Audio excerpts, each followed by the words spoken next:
Okay guys, welcome again to another math problem.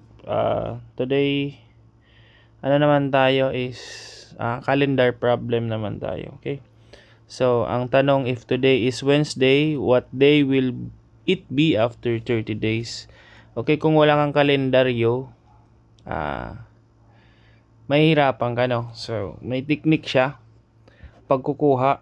Simple lang. Okay, so ganito lang yun.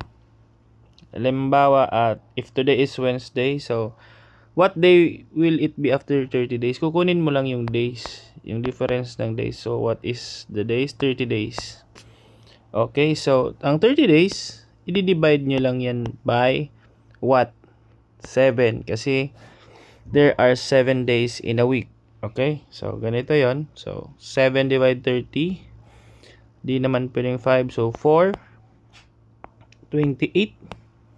So ang minus mo, the remainder is 2. Okay, may remainder na to.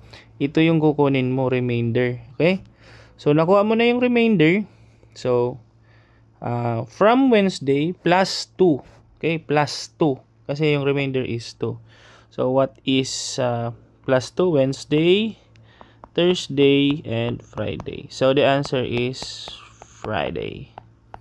Okay, you can compute it or you can count it in the calendar, but this is the fastest way. Okay, yung remainder ang kukunin nyo and i-add nyo kung anong araw today, like this Wednesday. Okay, so thank you guys for watching.